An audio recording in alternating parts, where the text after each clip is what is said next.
ఈ ముగింపు రాత్రి నాయన కొద్ది నిమిషాలు ఈ పక్షం నిలబడుతుండగా నాయన ఈ బలహీన బలపరచండి. నీ బలమైన వాక్కులు మాకు అనుగ్రహించండి.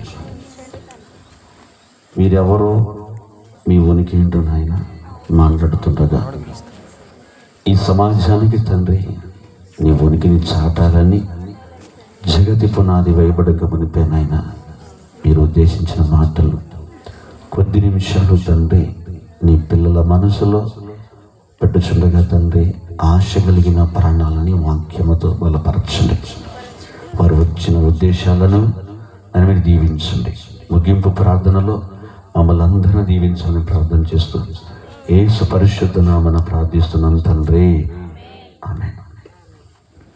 చేరువచ్చిన దేవుని కుటుంబానికి క్రీస్తు రాజ్య సువార్త సిద్ధపాటు సభలకు ముగింపు రాత్రి వచ్చినందుకు మీ అందరికీ ప్రత్యేకమైన ధన్యవాదాలు. అదేవిధంగా చక్కటి మరి పాటలు పాడించి వినిపించిన బేతెలు మినిస్ట్రీ వారు కూడా ప్రత్యేకమైన ధన్యవాదాలు. అదేవిధంగా ఈ యొక్క సభల కొరకు ఎన్నో రాత్రులు వ్యక్తిగతంగా ప్రార్థించిన బిడ్డలందరికీ నా ప్రత్యేకమైన ధన్యవాదాలు. జిగేపేట కావచ్చు, మక్కపేట, గోపినేనిపాలెం, ఖమ్మం ఆయా స్థలాల్లోంచి ఈ యొక్క డేట్లు చెప్పగానే చాలా భారం కలిగి మీరందరూ ప్రార్థించారు. అందరికీ ప్రత్యేకమైన ధన్యవాదాలు. ఒక విషయాన్ని జ్ఞాపకం చేస్తున్నాను. జిగేపేటలో ఇదే విధముగా ఇదే లైటింగ్ సిస్టమ్, ఇదే సౌండ్ సిస్టమ్ ఒకరోజు మనం కూడికి పెట్టబోతున్నాం. అందుకని సిద్ధపడదామా? అది కూడా ఒక కుటుంబం వారే సిద్ధపడుతున్నారు పెట్టడానికి. కాబట్టి మీరందరూ కూడా ప్రేమతో ప్రార్థించండి. కనుక దయచేసి దేవునికి మహిమకరంగా వన్ డే జరగబోతున్న ఒక బలమైన సభ జరగబోతుంది. కాబట్టి అందరూ ప్రేమపూర్వకంగా ప్రార్థించండి, భారం కలిగి ప్రార్థించవలసిందిగా ఒక సేవకుడిగా మీ అందరికీ మనం చేస్తున్నాను. కొద్ది నిమిషాలు మరి సమయం 10 అయిపోయిందండి. 10:30 కల్లా నేను క్లోజ్ చేస్తాను ఈ కార్యక్రమాన్ని. కాబట్టి జాగ్రత్తగా దేవుని యొక్క మాటలు విందామని. దయచేసి ఎవరు నిద్రపోమాకండి. ఒక ఆమె అంట కళ్ళు మూసుకొని వాక్యం వింటుందంట. ఆమె కళ్ళల్లో అంటే కుక్క కనపడిందంట.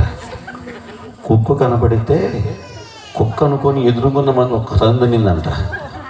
ఒక్క తనిదని బొక్క బోర్లు పడిందంట. ఆమె బొక్క బోర్ల పడలకి నీకు బుద్ధి ఉందా అంటుందంట. ఎవరు పడిపోయినావా?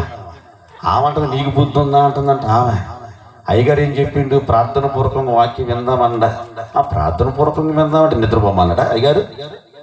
గట్టి చెప్పండి, స్తోత్రం కలుగును గాక. అలాంటి వాళ్ళు ఎవరు లేరుగా. కళ్ళు మూసుకోమాకండి, కళ్ళు తెరవండి. కనుక దయచేసి వాక్యం విందామండి. యేసు ఎవరో ఒక్క మాట డైరెక్ట్గా వెళ్ళిపోదాం వాక్యంలోకి. చాలా ఉంది మెసేజ్ ఇది. కాబట్టి మనకున్న ఇన్ టైం, ఎందుకంటే మరలా చెబుతున్నాను, ఎదుటి వాళ్ళు మనం ఎప్పుడు కూడా ఇబ్బంది చేయకూడదు. కాబట్టి వాళ్ళు చాలా పనులకు వెళుతుంటారు. కాబట్టి అలసిపోతున్న దేహాలకు మనము రిస్క్ పెట్టే విధముగా ఉండకూడదు అనేదే నా యొక్క ఉద్దేశం. ఓకే, మార్కు సువార్త 4వ అధ్యాయం. నిన్నటి దిన మనం మాట్లాడుకున్నాం. యేసు అన్న నామకరణతో ఈ లోకానికి దేవుడు ఎందుకు పరిచయం చేశాడు అనే మాట మనం చూసాం. ఈ రాత్రి కూడా అదే భాగంలోంచి ఒక మాట మనం జ్ఞాపకం చేసుకుందామా? చూడండి ఒకసారి మార్కు సువార్త 4వ అధ్యాయం త్వర చూడండి. 35వ వచనం నుంచి 41వ వచనం మీరు చదవగలిగితే, ఆ దినమే సాయంకాలమైనప్పుడు ఆయన అద్దరికి పోచుండగా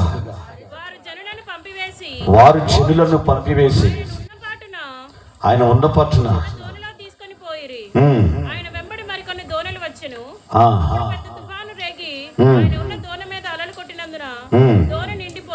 దోణి నిండిపోయాను. ఆయన నిద్రిస్తుండెను. వారు ఆయనను లేపి, బొద్దుకుడా, మేము నశించిపోతున్నాము, నీకు చింత లేదా అని ఆయనతో అనిది. ఆయన లేచి గాలిని గద్దించి ఏందంట, నిశ్శబ్దమై ఊరుకుండమని. గాలి మిక్కిలి నిమ్మలమాయను. అప్పుడు ఆయన, మీరెందుకు భయపడుచున్నారు నమ్మిక లేక ఉన్నారా అని వారితో చెప్పాను. వారు మిక్కిలి భయపడి ఈయన ఎవరో. ఈరోజు మనం ఒక టైటిల్ మాట్లాడుకోవటానికి కారణం కూడా ఈ మాటేనండి. ఈయన ఎవరో ఈయన అన్నకాడ మీరు ఒక పదాన్ని యాడ్ చేయండి. యేసు ఎవరో. మీకు అర్థమైందండి? అర్థమైంది? అర్థం కాలేదా? మాకు వినమట్లేదండి. గట్టిగా చెప్పండి. యేసు ఎవరో అంటుంది. ఎవరో? యేసు ప్రభువుతో నడిచిన సమకాలీకులు. ఆయన చేసిన జర్నీలో ఆయనతో నడుస్తున్నారు, ఆయన మాటలు వింటున్నారు, ఆయన బోధ విన్నారు, ఆయనతో కలిసి సహవాసం చేశారు. కానీ ఆయన ఎవరో వారికి మాత్రము అర్థం కాలేదంట. పైపెచ్చి అక్కడ జరిగిన మాట ఏంటంటే, నీకు చింత లేదంటున్నారు. చింత ఉందండి. చింత లేక ఆయన వచ్చాడుకుంటున్న భూమి మీదకి. ఆయన వచ్చిన చింతతోనే యేసు ప్రభువు చింత కలిగి లోకానికి వచ్చాడు. అక్కడ రాయబడిన మాట ఏంటంటే, ఈయన ఎవరో ఈయనకి గాలిలో పడిందంట. ఈ ప్రపంచాన్ని శాసించాలి అనంటే, వీచే గాలిని శాసించాలి అనంటే, పొంగుతున్న సముద్రాన్ని శాసించాలి అనంటే ఈయన ఎవరో. ఈయన మాటల్లో ఏముంది? ఒక గాలి మిక్కిలి నిమ్మలమైందంట. అంటే ఈయన మాటలో ఏముందంట? యేసు అన్న మాటలో ఏముందంట? గాలి ఎందుకు లోబడాలి? మరి నువ్వు మాట్లాడు. గాలి ఆగిపోవంటే ఆగిపోదు. గాలికి మూలం ఎవరో గాలికి తెలుసు. సముద్రానికి మూలం ఎవరో సముద్రానికి తెలుసు. భూమికి మూలం ఎవరో భూమికి తెలుసు.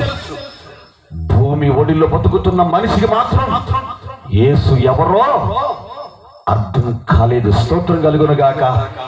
గట్టిద్దామా? ఆయనకి మహిమ కలుగును గాక. వీచే గాలి అనుభవిస్తున్నాం, కానీ మనకు అర్థం కాలేదండి. గాలికి అర్థమైంది. గాలి ఆగిపో అనగానే గాలి అంట కథ ఒలుగుతూ మిక్కిలి భయమతో గాలి ఆగిపోయిందంట. ఏంటండి గాలి ఆగిపోవటం? యేసు మాట వినగానే గాలి నిశ్శబ్దం కూర్చుందంట. చూసారా? ఎందుకంటే యేసు లేకుండా గాలి కలగలేదు, యేసు లేకుండా భూమి కలగలేదు, యేసు లేకుండా సముద్రం కలగలేదు. స్తోత్రం కలుగును గాక. ఎంత గొప్ప శక్తి అయింది. నేను యేసు ప్రభువుని నమ్ముకున్నానండే. నువ్వు మతంలో దిగావా? నువ్వు మతం పుచ్చుకున్నావా అనుకొని ఈరోజు మతంలో ఉంటున్న వారిని చాలా చెబుతుంటుంటారు. యేసు ప్రభువు మతం కాదండి. యేసు ప్రభువు మతానికి కాదు అని యుగాలకు రాజు ఆయన యుగ పురుషుడు ఆయన. ఎందుకంటే పంచభూతాలకు ఆయన ఆధారభూతుడు, ఆది సంభూతుడు. ఆయన లేకుండా ఏది నిర్మాణం జరగలేదు. యేసు లేకుండా ఏది నిర్మాణం జరగలేదు. ఒక మాట రాయబడి ఉందండి. యేసు లోకములోకి వచ్చాడంట, లోకము ఆయనను గుర్తించలేదండి. చూస్తారన్నమాట. ఒకసారి యోహాను సువార్త 3వ అధ్యాయం, త్వరగా యోహాను సువార్త 3వ అధ్యాయం 12 అక్కడ రాయబడిన ఇదే మాట. ఆ తీర్పు ఇదే. యేసు లోకములకు వచ్చాడు. ఎక్కడ నుండి? పరలోకం విడిచి. ఎక్కడ నుండి? తండ్రి సింహాసనాన్ని వదిలిపెట్టి. ఎక్కడ నుండి? పరమ తండ్రిలో నుంచి యేసు అన్న పేరుతో ఆయన ఈ లోకానికి వచ్చాడు. ఈ లోకానికి అదే రాయబడిన మాట ఏంటంట? ఆ తీర్పు ఇదే. ఏ తీర్పు? లోకాలకు తీర్పు తీర్చగలిగిన ఒక మహనీయుడైన రేపొద్దున క్రీస్తు న్యాయపీఠం ఎదుట ప్రతి ఒక్కరూ కూడా హాజరవలసిందే. దేవుడు నమ్మిన వాళ్ళైనా, దేవుడు నమ్మని వాళ్ళైనా, దేవుడు ఎరిగిన వాళ్ళైనా, దేవుడు ఎరగిన వాళ్ళైనా, దేవుడు ఎవరు ఒకనాడు క్రీస్తు న్యాయపీఠం ఎదుట ప్రత్యక్షంగా కావలసిందే. యేసు ఎవరో? యేసంట లోకంలోకి వచ్చాడంట. లోకము ఆయనలో ఎరగక ఉండేను. స్తోత్రం కలుగును గాక. చదువున పదం చదువు. సరే సరే. ఆ తీర్పు ఇదే.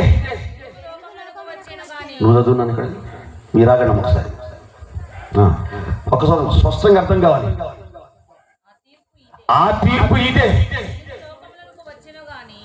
వెలుగు అన్న కాడ యేసు అని పదం అక్కడ. ఆ తీర్పు ఇదే.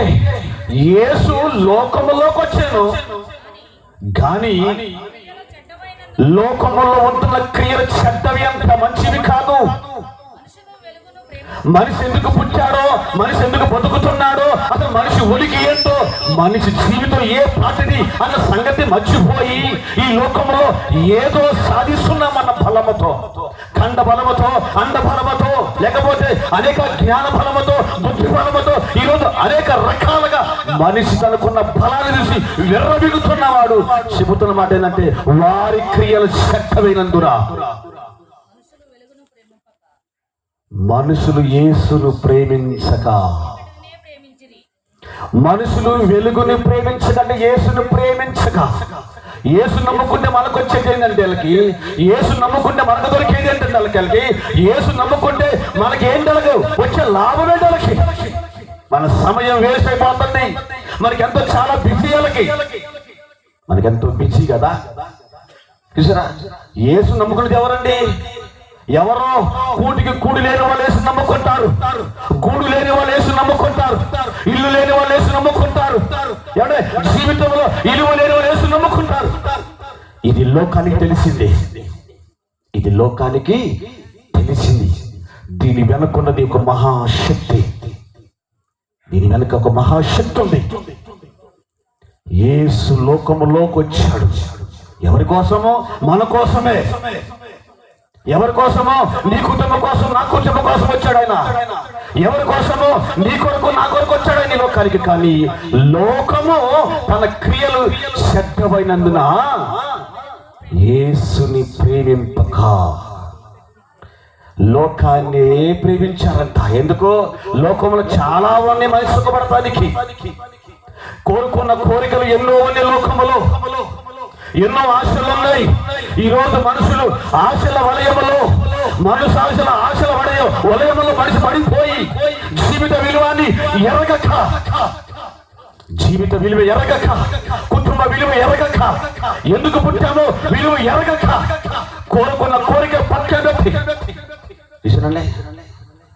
ఏంటండి జీవితం? యేసు ప్రభువు వచ్చింది నీ కోసమే బిడ్డ. నిన్ను ప్రేమించి నీ కాడికి వస్తే నువ్వెంటి లోకాన్ని ప్రేమిస్తున్నావు? రేపొద్దున ఈ 6 అడుగుల ఆకారాన్ని వదిలిపెడితే, మట్టిని మట్టికి వదిలిపెడితే, కంటి కనిపించని ఆత్మ ఎక్కడికి వెళ్ళాలి? కనిపించని ఒక మహాశక్తి మనలో ఉంది, అది ఎక్కడికి పోవాలి? తన ఉనికి ఏంటి?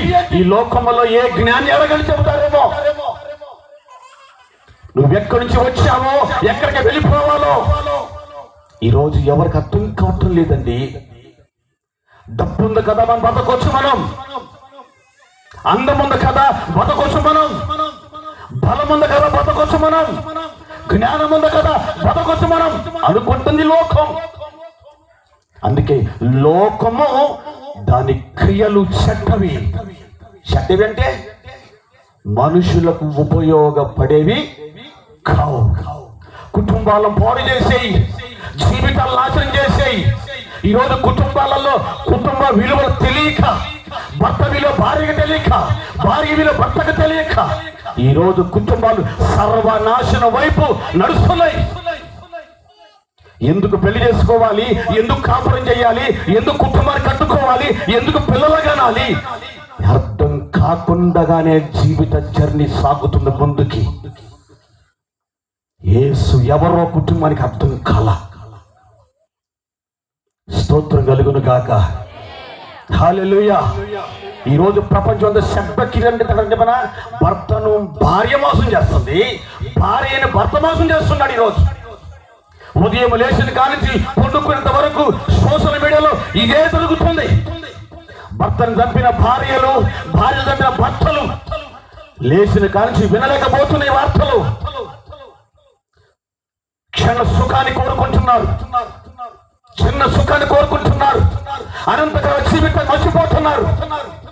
అనంత లోకానికి పోవాలి కదా, అనంత జ్ఞాని అక్కడ పోవాలి కదా అన్న విషయం తెలియకుండా కానీ ఈ లోకం బతుకుతుంది. అందుకే లోకము తీరు ఆలోచన చేస్తే చాలా చెడ్డదంట. ఆయనకి స్తోత్రం కలుగును గాక. ఒక ఆయన కుటుంబం విలువలు తెలుసుకున్నాడండి. యేసు ఎవరో అర్థమైన తర్వాత ఒక ఆయన కుటుంబం కోసం ప్రాధేయపడుతున్నాడు. ఎందుకో నవజీవన బంధాల కోసం, రక్త సంబంధం కోసం ఈ రోజు రక్త సంబంధాలకు విలువ లేకుండా చేసుకుంటున్నారు కుటుంబాలలో. నాకు డబ్బుండి సల్లనే బతకాలనే నాకెందుకని, అన్నెందుకు, తమ్ముడెందుకు, బావెందుకు, బాంబాటెందుకు, వచనెందుకు, ఏమంటే ఏం అవసరంలా. నవజీవన బంధాలకు అర్థం కాలేదు ఈ రోజులకి. రక్త సంబంధాన్ని ప్రేమించలేక, కుటుంబాన్ని ప్రేమించలేక ఒక ఆయన తెలుసుకొని, యేసు ఎవరో తెలుసుకొని ఆయన ప్రాధేయపడుతున్నాడండి దేవుడి కాడ. చూస్తారన్నమాట. ఆదికాండము 18వ అధ్యాయం, త్వరగా ఆదికాండం 18వ అధ్యాయం ముగిస్తాను త్వరగా. ఆదికాండం 18వ అధ్యాయం 24 నుంచి. ఆ పట్టణంలో ఏంటంట 50 మంది కొలత పెట్టాడండి ఒక ఆయన.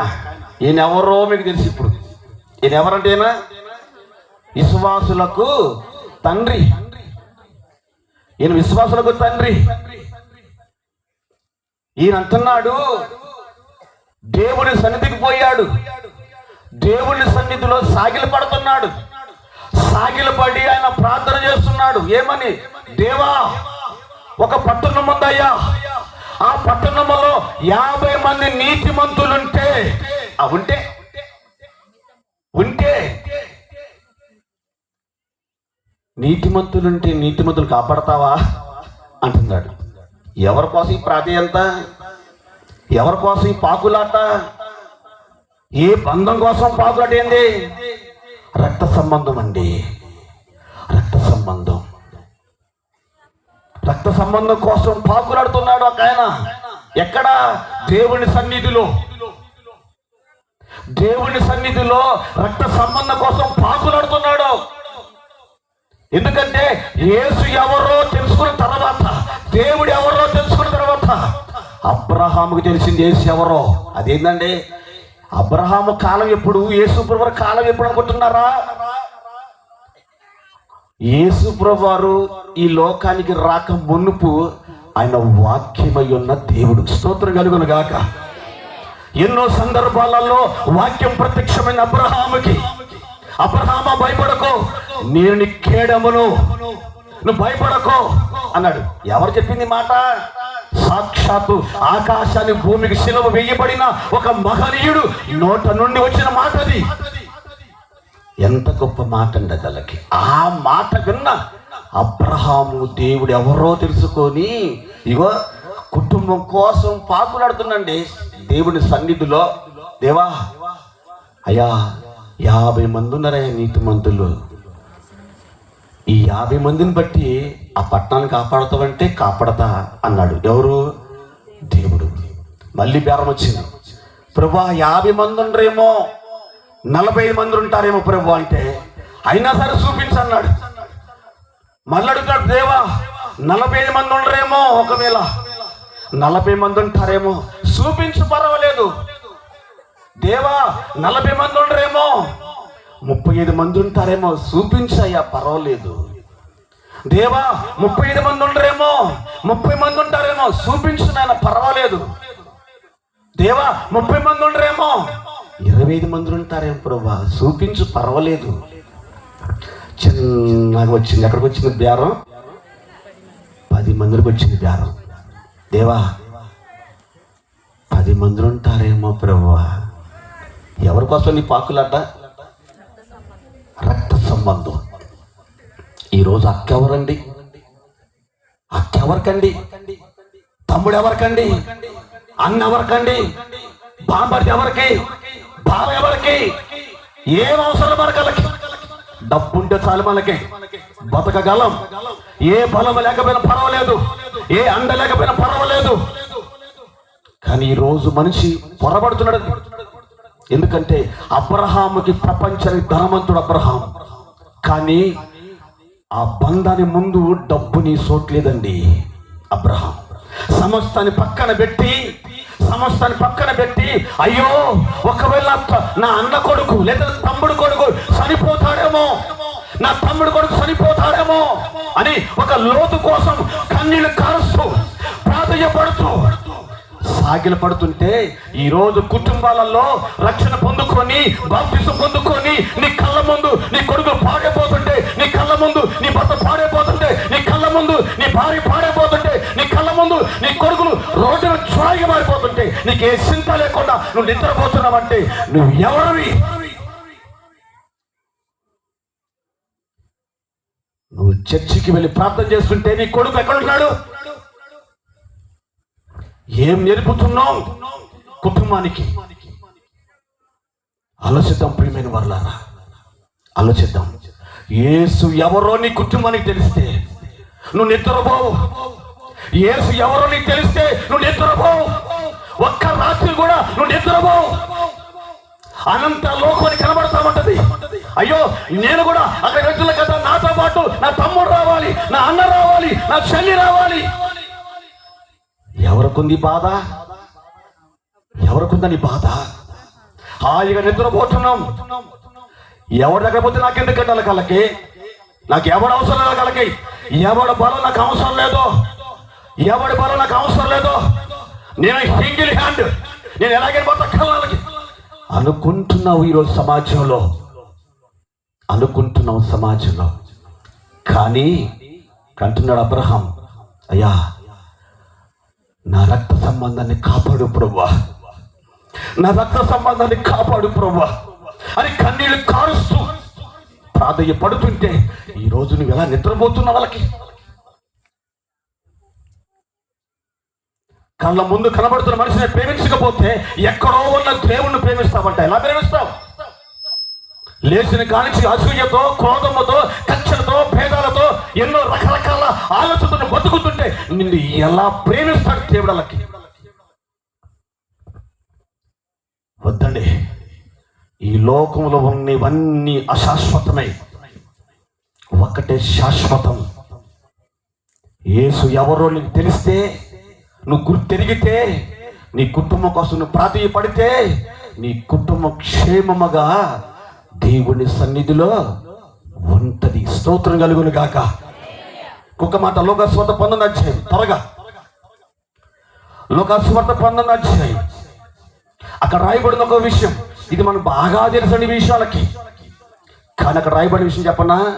ఒక ఆయన అంటున్నాడంట, ఎవరైనా గవర్నమెంట్ ఎంప్లాయ్, చదువు లేనివాడు కాదు, జ్ఞానం లేనివాడు కాదు, సొంతమద్దు కాదాలకి, ఇల్లు వాకి లేనివాడు కాదాలకి, ఈయన ఎవరయ్యానంటే గవర్నమెంట్ ఎంప్లాయ్, ఒక గవర్నమెంట్ డిపార్ట్మెంట్ లో పనిచేస్తున్నవాడు, ఒక రూమ్ ప్రభుత్వ వర్క్ కింద పనిచేస్తున్న, ఒక డిపార్ట్మెంట్ వర్క్ చేస్తున్న ఒక ఎంప్లాయ్, అధికారి.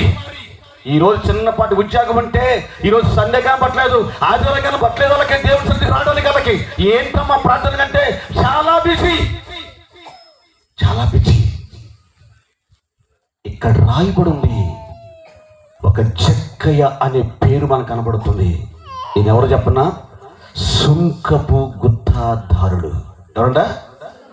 సుంకపు గుత్తాదారుడు చెప్పనండి. గవర్నమెంట్ కింద పనిచేస్తూ ఒక పోర్షన్ మీద వాడబడుతుంది. ఏం చెప్పన్నా? కొంతమంది ఈయన కింద పనిచేస్తున్నంటే కొంతమందికి ఈయన పై అధికారి, కొంతమందికి ఈయన ఎవరంట? పైన అధికారి. అందుకే గుత్తాదారుల దగ్గర ఏం చెప్పన్నా? కొంతమంది కాంట్రాక్ట్ బేసిక్, జాబులో, గవర్నమెంట్ జాబులో కాంట్రాక్టర్ బేసిక్ కింద పని చేస్తున్నాడు. కొంతమంది దగ్గర పెట్టుకొని పని చేస్తున్నాడు. ఈయనకెందుకని యేసు ప్రభువారితో హాయిగా ఏసీ కింద కూర్చొని బటన్ నొక్కుంటా ఏమంటే అనేక పన్నులు కట్టుకుంటా కదా, సుంకపు వసూలు చేసుకుంటే పన్నులు కట్టుకుంటా. ఈయనకెందుకు యేసు ప్రభువారితో? కానీ ఈయన చెవుని పడిందంట, యేసు ఎవరు? ఎందుకు వచ్చింది ఈయనకి మనసులోకి? ఎందుకు వచ్చింది మనసులోకి ఈయనకి? ఏసీలో కూర్చున్నోడికి 24 గంటలు ఆ అకౌంట్లు చూసుకుంటే సరిపోతుంది కదా. అంత బిజీలో ఉన్న పర్సన్కి యేసు ప్రభువారితో సంబంధం ఏంటి? వాళ్ళకి యేసు ప్రభువారు ఎవరికి కావాలనుకుంటున్నావు? చదువుకోడికి యేసు ప్రభువారు అవసరం లేదు. ఎందుకంటే నేను చాలా బిజీగా ఉన్నా, నాకెందుకు యేసు ప్రభువారు? ఈయన ఎవరనుకుంటున్నా? Government employee. ఏ గవర్నమెంటు? రోమా గవర్నమెంట్ కింద పనిచేస్తున్న ఒక ఎంప్లాయ్. స్తోత్రం కలుగును గాక. చదువు కింద చదవండి. యేసు ఎవరో అని అంట చూడగోరిన గాని మనిషి చాలా తక్కువ అంటండి. చాలు ఆయన చాలా తక్కువగా ఉన్నాడంట. ఇప్పుడు ఏదేం చేసిండు? ఏమిటినంట? మన చాలా మందికి మనం చెప్పిన వాక్యం ఏంటంటే, చెట్టు అంటే చెట్టు కాదు, అది పాపపు చెట్టు అన్నారు. చాలా మంది చెట్టుగానే ఏమండి, చెట్టు పాపపు చెట్టు ఎక్కడ లేదు బైబిల్లో. ఆలోచిద్దాం. పాపపు చెట్టు ఎక్కడ మనకు లేదు. కాబట్టి ఆలోచిద్దాం. ఎందుకంటే యేసు ఎవరో ఒక గవర్నమెంట్ జాబ్ చేసుకుంటున్న ఒక జాబ్ వలసైన ఆయనకంట యేసు ప్రభువారిని చూడాలి అనుకున్నాడంట. అయితే జనాలు గుంపులుగా ఉండటం వలన యేసు ప్రభువారిని చూడలేక ఒక చెట్టు ఎక్కాడంట ఆయన. ఏంటండి, ఒక గవర్నమెంట్ జాబ్ చేసుకున్నోడు చెట్టు ఎక్కడ విన్నాడు బాబు? చెట్టు ఎక్కేది ఎవరండి? ఏ పని పాట లేనోళ్ళు, ఏమంటే కుటుంబానికి ఉపయోగపడని వాళ్ళు, జులాయిగా రోడ్ల మీద దిగేవాళ్ళు, వాళ్ళు చెట్టు ఎక్కాలి. కానీ ఏ చెట్టు ఎక్కడ పెట్టాలకి? ఏ చెట్టు ఎక్కడ పెట్టి ఈ చిత్రం? కానీ ఈయన చెట్టు ఎక్కారంట. స్తోత్రం కలుగును గాక. కానీ ఈయన చెట్టు ఎక్కక మునిపే జక్క ఎవరో యేసు ప్రభువు తెలుసా? లేదా? తెలుసు. అక్కడ రాగానే జక్కయ్య త్వరగా దిగమన్నాడు. ఈరోజు సంవత్సరాల పాటు వాక్యం వింటున్నా జీవితాలు పరివర్తన చెందటం లేదు. కానీ జక్కయ్య నువ్వు త్వరగా దిగుము, నేను నీ ఇంటికి వస్తున్నాను అన్నాడంతే. ఒక్కటే మాట. ఆ ఒక్క మాటకే జక్కయ్య జీవితం రౌండ్ తిరిగి వచ్చింది ఒక్కసారిగా. అసలు నేను జక్కయ్య అన్న పేరుతో నేను సమాజంలో నా జీవితం ఎలా ఉన్నదో అర్థమైపోయింది జక్కయ్యకి. ఎప్పుడు? యేసు ప్రభువారు ఒక్క మాట చెప్పాడు, జక్కయ్య నువ్వు త్వరగా దిగు, నేను నీ ఇంటికి వస్తున్నాను అన్నాడు. అమ్మ బాబు అనగానే జక్కయ్య జీవితం ఏంటో జక్కయ్యకి అర్థమైపోయిందండి. అర్థమైపోయి యేసు ప్రభువు ఏం చెప్పాలా? అయ్యా నువ్వు చాలా మంది దగ్గర డబ్బు దోసుకున్నావు, ఏంటి చాలా మంది దగ్గర దోసుకున్నావు, అక్రమం దోసుకున్నావు, కాబట్టి నేను ఈ ఇంటికి రావాలంటే అయ్యా నేను వదిలిపెట్టాలి అని ఆయన చెప్పాడా? ఏం చెప్పలేదు. ఆయన చూపులో ఆకర్షణ ఉంది, ఆయన మాటల్లో పవర్ ఉంది. స్తోత్రం కలుగును గాక. భూమి కలుగును గాక, నీరు కలుగును గాక, గాలి కలుగును గాక, వృక్షాలు కలుగును గాక అన్న నోటి మాటతో ఒకటే మాట చెప్పగానే జక్కయ్య హృదయములో ఆ బండబాట హృదయం, ఆ పాపపు హృదయం మారిపోయి పరివర్తన చెంది కుటుంబం విలువేంటో తెలుసుకున్నాడు. కాబట్టి వెంటనే అయ్యా నాదొక మనవి అయ్యా, నేను ఒకవేళ ఎవరికాడైనా నేను ఒకవేళ అన్యాయంగా తీసుకుంటే, ఒక్కొంతుని తీసుకుంటే వారికి 4 గంతులు నేను యేసుప్రభు అని చెప్పాడా చెల్లించమని? ఏం చెప్పలేదు ఆయన. ఏం చెప్పలేదు. యేసుప్రభు వారు చెప్పక తోలికినే ఆయన పరివర్తన చెందింది. స్తోత్రం కలుగును గాక. అందుకే నేడు నీ ఇంటికి రక్షణ వచ్చింది. ఎందుకు చెప్పనా? ఇశ్రాయేలీలలో నిజంగా ఇతడు కూడా నిజంగా అబ్రహాముకి కుమారుడే. ఎందుకు చెప్పనా, అబ్రహాములో ఉన్న విశ్వాసం ఏదైతే ఉందో అదే విశ్వాసం జక్కీలోకి వచ్చింది. కాబట్టి జక్కయ్య కుటుంబాన్ని దేవుడు ప్రేమించాడు. విలువ లేని కుటుంబానికి విలువ వచ్చిందండి. ఎవరి వలన? యేసుక్రీస్తు వలన. యేసు ఎవరో చూడాలి ఆశ కలిగింది. యేసు ఎలా ఉంటాడో ఆశ కలిగింది. యేసు ఎలా నడుస్తాడో ఆశ కలిగింది. అని నేను విన్నాను, కానీ ఆయన రూపాన్ని చూడలేదు అనుకున్నాడు. ఆ రూపాన్ని చూడగానే జీవితమే మారిపోయిందండి. అందుకే ఆయన గురించి రాయబడి చెప్పనా, ఆయన ఆకాశానికి దేవుడు, భూమికి దేవుడు, భూమి కింద ఉన్న లోకానికి దేవుడు, సర్వ అధికారమునకు దేవుడు. అందుకే ఆయన పేరు ఆది సంభూతుడు. స్తోత్రం కలుగును గాక. ఒక్క మాట ఆయన నోట రాగానే వెంటనే నా జీవితం ఎంత భయంకరమైన ఊబిలో ఉందా అనుకొని దిగజారిపోయి తనను తగ్గించుకొని, అయ్యో నా కుటుంబం ఉంది, అయ్యో నా భార్య ఉంది, అయ్యో నా కొడుకులు ఉన్నారు, అయ్యో నా బంధువులు ఉన్నారు, అయ్యో తమ్ముళ్ళు ఉన్నారు అనుకొని ఆ కుటుంబం కోసం అంట జీవితాన్ని పరివర్తన చెందాడు. కాబట్టి యేసు ప్రభువా ఇంటిలోకి వచ్చాడు. యేసు ఎవరో, యేసు ఎవరో ముగిస్తాను, 5 నిమిషాలే చూద్దాం. చివరి మాట యోహాను సువార్త 5వ అధ్యాయం. యోహాను సువార్త 5వ అధ్యాయం 5 వచ్చిన ఇక్కడ తల్లి గర్భములో నుంచి లోకానికి వచ్చాడు. వచ్చి ఇష్టానుసారం జీవితం కలిగాడు.